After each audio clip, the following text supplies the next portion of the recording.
Pada hari ini, sahabat-sahabat mendengar yang dikasihi sekalian, saya cuba membawa sahabat-sahabat kepada satu hadis yang disebut di dalam Sahih Muslim mengenai tanda orang yang masuk syurga. Ceritanya begini, pada satu pagi Abu Bakar radhiyallahu ta'ala anhu keluar dari rumahnya untuk pergi salat subuh berjemaah, dan lalu di tepi rumah seorang sahabat yang sedang sakit.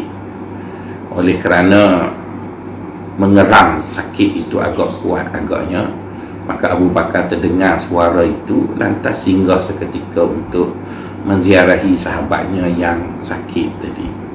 Setelah dia menziarahi kawannya tadi, dia ingin keluar dan meneruskan perjalanan untuk ke masjid. Isteri kepada sahabat tersebut telah menghadiahkan kepadanya makanan, dan dia menerima makanan tersebut di atas pemberian isteri kawannya tadi. Kemudian sesampainya di masjid, dia telah memberikan makanan tersebut kepada dua orang anak yatim yang kelaparan, kerana dia sendiri telah berniat untuk berpuasa pada hari itu. Kemudian berlakulah solat subuh. Selepas solat subuh, seperti mana kita tahu ya, para sahabat mereka berlumba-lumba untuk memenuhi akan ajaran agama, ataupun mereka berlumba-lumba untuk mendapat jaminan syurga, sama seperti kita semua juga. Kalaulah baginda SAW bersama dengan kita, pasti kita pun ingin jaminan tersebut. Selepas salat subuh, baginda SAW membicarakan satu bicara ringkas tetapi cukup menarik tajuknya. Tajuknya ialah ciri orang yang masuk syurga, di mana baginda SAW mengatakan, pada pagi ini aku ingin memberitahu siapakah orang yang akan masuk syurga.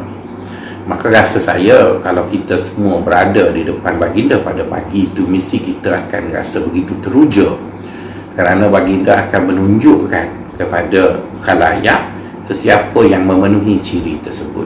Jadi rasa keinginan di kalangan para sahabat untuk memenuhi akan ciri-ciri tersebut, dan kalau boleh biarlah baginda SAW menunjukkan bahawa akulah ataupun dialah orang yang masuk syurga tersebut. Begitu sekali terkobar-kobar dalam diri para sahabat. Tuan-tuan dan puan-puan, sahabat-sahabat sekalian, lantas baginda SAW bertanya, siapa di kalangan kamu pada pagi ini telah berniat puasa? Maka ramailah para sahabat yang merasakan mereka cukup bertuah, kerana mereka telah memenuhi syarat yang pertama tadi. Ramai orang berpuasa. Jadi nampaknya ramai di kalangan para sahabat itu telah memenuhi syarat yang pertama.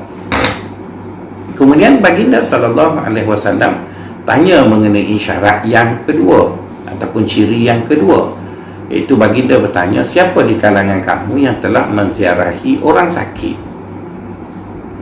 Maka pada ketika itu beberapa sahabat saling memandang antara satu sama lain. Baginda SAW bertanya kepada kita, siapa yang menziarahi orang sakit?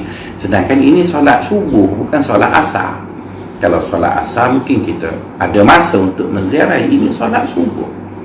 Maka dalam kesenyapan itu, hanya Abu Bakar radhiyallahu ta'ala anhu sahaja yang angkat tangan, yang mengatakan, saya ya Rasulullah, saya telah menziarahi pulang bin pulang dalam perjalanan datang ke masjid tadi.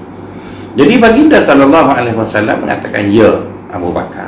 Jadi di sana telah kelihatan bahawa Abu Bakar telah mendahului rakan-rakannya yang lain, seolah-olah 2-1. Rakan-rakannya dapat 1, iaitu berpuasa, dan Abu Bakar juga berpuasa. Maka sama-sama berkongsi pada syarat yang pertama ataupun ciri yang pertama. Tapi Abu Bakar telah mendahului rakan-rakannya yang lain, iaitu Abu Bakar telah menziarahi orang sakit. Kemudian baginda SAW bertanya soalan yang ketiga ataupun ciri yang ketiga. Baginda bertanya, siapa di kalangan kamu yang telah memberi makan kepada orang miskin ataupun anak yatim? Jadi terpinga-pinga juga sahabat-sahabat yang lain, kerana mereka merasakan bahawa ini terlalu awal untuk memberi makan pada orang. Kami sendiri pun belum makan, ataupun kami sendiri pun belum lagi mendapat untung dari perniagaan. Tiba-tiba baginda SAW minta kami untuk memberi makan.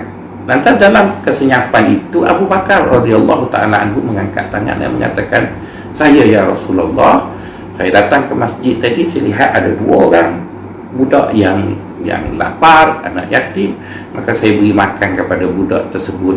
Maka baginda SAW terus berkata kepada para sahabatnya, "Inilah dia orang yang dijamin syurga, padanya terdapat ketiga-tiga ciri orang yang masuk syurga, iaitu berpuasa di siang hari, menziarahi orang sakit, dan yang ketiga memberi makan kepada orang-orang yang lapar." Sahabat-sahabat mendengar yang dikasih sekalian, daripada hadis ini ataupun daripada cerita ini, ada beberapa perkara yang boleh kita ambil kesimpulan. Pertama sekali ialah, untuk memasuki syurga Allah, ianya tidak memerlukan kabel ataupun hubungan baik kita dengan seseorang menjadi penentu kita masuk syurga ke tidak. Abu Bakar kita semua tahu hubungannya dengan Nabi begitu akrab, begitu baik sangat. Malah kedudukan Abu Bakar dalam satu sisi, ianya adalah bapa mertua kepada baginda sallallahu alaihi wasallam. Saya yakin kalau kita jadi bapa mertua kepada Nabi, maka pastinya kita akan meminta anak perempuan kita minta Nabi ejaz-ejazlah satu lot syurga agaknya kot. Tapi Abu Bakar memahami bahawa masuk syurga itu bukan ejaz sana ejaz sini, kabel sana kabel sini seperti yang kita faham, lebih-lebih lagi dalam budaya politik di negara kita. Abu Bakar faham masuk syurga itu ialah dengan dedikasi sendiri ataupun usaha sendiri. Walaupun kedudukannya yang begitu baik, Abu Bakar menunjukkan kepada kita dia tidak pernah menyalahgunakan peluang yang baik di antara dia dengan baginda untuk adjust dia masuk syurga. Sebaliknya, dia sendiri memenuhi akan syarat-syarat keperluan untuk masuk syurga. Itulah sifat orang mukmin yang baik, tidak melihat peluang ataupun kedudukannya dengan seseorang itu akan digunakan untuk kepentingan dirinya. Sebaliknya, dia memahami akan ajaran agama yang baik dan dia mempraktiskan ajaran agama tersebut untuk mendapat manfaat dalam hidup ini dia dan orang lain. Perkara yang kedua yang dapat kita fahami sahabat-sahabat daripada cerita itu ataupun hadis itu, seolah-olah terdapat misbah 21. 21 itu bermaksud untuk masuk syurga itu di sana ada satu amalan yang berbentuk ibadat kita dengan Allah, 2 amalan yang berbentuk berbuat baik kepada manusia. Jadi sahabat-sahabat, itu menunjukkan kepada kita 2 perkara. Pertama, Allah kenapa meletakkan berbuat baik kepada manusia sehingga 2 perkara dan beribadat kepadanya 1. Itu seolah-olah menunjukkan kepada kita bahawa Allah suka sangat kecaknaan kita kepada orang lain. Dan seperti saya sebut dalam kuliah yang terdahulu, kecaknaan itu tidaklah berbentuk wang, kecaknaan itu tidaklah berbentuk sesuatu yang sukar. Sebaliknya, banyak perkara yang ada dalam hidup ini yang boleh kita perlihatkan bahawa kita ini cakna, kita ini berkongsi, kita adalah seorang yang optimis. Antaranya sahabat-sahabat ialah janganlah penuhi wall Facebook kita ataupun Instagram kita perkara-perkara yang kita rasa boleh menyakiti orang lain apabila mereka melawat ke Facebook kita ataupun ke Instagram kita. Tulislah sesuatu yang positif, tulislah sesuatu yang melihat sudut yang positif dalam hidup masyarakat, berilah rangsangan kepada mereka, dan kalau mahu menegur pun biarlah teguran itu tidak memperlihatkan bahawa kita ini seorang yang dungu ataupun bodoh dalam memberi nasihat kepada orang. Gunalah sebaik mungkin kebijaksanaan yang ada pada kita untuk memperlihatkan bahawa kita adalah seorang yang muslih, iaitu ingin memperbetulkan masyarakat, dan dalam waktu yang sama kita adalah seorang yang sayangkan kepada masyarakat. Perkara yang kedua sahabat-sahabat sekalian, hadis itu memperlihatkan kepada kita bahawa Allah itu lebih suka kepada orang yang cakna kepada orang lain berbanding orang itu lebih cakna terhadap ibadatnya kepada Allah. Saya tidak mengatakan bahawa kita hidup ini haruslah ambil kisah dengan masyarakat dan lingkungan sehingga melupakan Allah, tetapi menjadi suatu kecenderungan yang kadang-kadang tidaklah begitu baik terdapat di kalangan kita, dengan seolah-olah kita faham, aku tak nak ambil kisah dunia ni lagi, Yang penting sebelum aku mati, aku nak beribadat kepada Allah. Maka kita akan bertanya orang yang mengungkap dengan ungkapan tersebut, apa maksud Tuan bila Tuan menyebut aku tak nak ambil kisah dengan manusia? Jika tuan-tuan tidak mahu ambil kisah tentang manusia, itu bermaksud tuan-tuan tidak mahu lagi berkecimpung dalam politik, saya boleh setuju. Tetapi jika tidak ambil kisah itu, ialah kita langsung tidak ambil tahu ada orang susah, kita tidak mahu berkongsi lebihan rezeki yang Allah beri pada kita. Itu pada saya itu suatu kefahaman yang tidak betul, ya. Di mana kita memahami bahawa untuk masuk syurga itu asalkan ibadat kita banyak dan pahala kita banyak, maka insya-Allah kita masuk syurga. Nanti insya-Allah saya akan sebut beberapa contoh di mana kita dapati pahala yang Allah berikan kepada kecanaan kita, kepada lingkungan itu jauh lebih besar daripada pahala beribadat hanya kepada Allah SWT tanpa memikirkan sesuatu yang lain. Dan Allah SWT sendiri pun menyebut dalam beberapa hadis qudsi, baginda SAW menyebut dalam beberapa hadis baginda bahawa baginda memperlihatkan kepada kita bahawa jika bertembung di antara ibadat kepada Allah dengan membantu manusia lain, maka baginda memilih untuk membantu manusia lain. Jadi oleh kerana itu sahabat-sahabat, kesan daripada PKP yang begitu panjang, lebih daripada 3 bulan ini, ramai rakan-rakan kita yang terpaksa mengharungi hidup yang sukar. Dan saya dapat tahu ataupun membaca daripada berita-berita yang disebut di dada-dada akhbar ataupun melalui siaran media, katakan bahawa ramai orang dibuang kerja, ramai orang susah, ada pelajar-pelajar yang tak ada duit untuk bayar yuran. Jadi oleh kerana itu, saya menyeru sahabat-sahabat yang mempunyai lebihan rezeki, cubalah pandang kiri dan kanan, bantulah mereka yang susah mengikut kadar kemampuan kita. Saya percaya bahawa rezeki yang Allah Ta'ala beri kepada tuan-tuan tidak akan berkurangan jika tuan-tuan membantu mereka, kerana bantuan yang diberi itu pastinya kebaikan itu akan pulang kepada tuan-tuan sendiri bila sampai masanya nanti.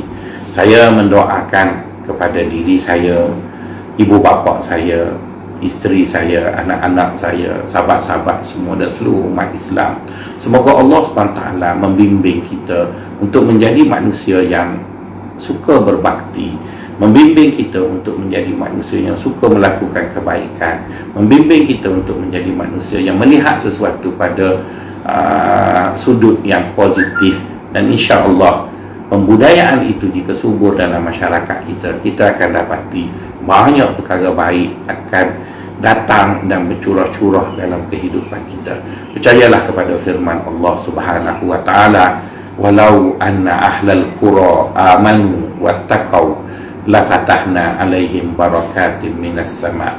Kalaulah penduduk sebuah negeri itu beriman, iaitu percaya akan janji-janji Allah, percaya akan suruhan Allah, percaya akan larangan Allah, wattaqau, dan mereka itu bertakwa, iaitu melaksanakan apa yang Allah suruh, meninggalkan apa yang Allah larang, buat apa yang Allah Ta'ala suka dengan meninggalkan perkara yang Allah Ta'ala benci. Saya cukup yakin dan amat-amat yakin bahawa keberkatan daripada Allah itu akan turun kepada kita. Dan baginda SAW seorang yang cukup faham tentang Allah, tidak pernah meminta dengan Allah untuk diperbanyakkan rezeki, sebaliknya meminta dengan Allah untuk diberi keberkatan pada setiap yang Allah berikan kepadanya. Setakat itu dulu, semoga tuan-tuan dapat meneruskan hari ini. Dan semalam kita bercuti kerana sempena dirgahayu Tuanku, hari keputeraan Tuanku, dan kita berdoa semoga Tuanku dan Permaisuri Agung dipanjangkan umur, memerintah kita dengan adil dan saksama, serta kita hidup dalam keadaan aman. Dan hari ini kita akan teruskan hidup kita untuk mencari rezeki, bertemu dengan manusia, berbuat baik dengan mereka, dan pada malamnya kita pulang bersama dengan keluarga untuk duduk dengan mereka seketika, mengambil sedikit rehat daripada ruang yang ada untuk meneruskan kehidupan.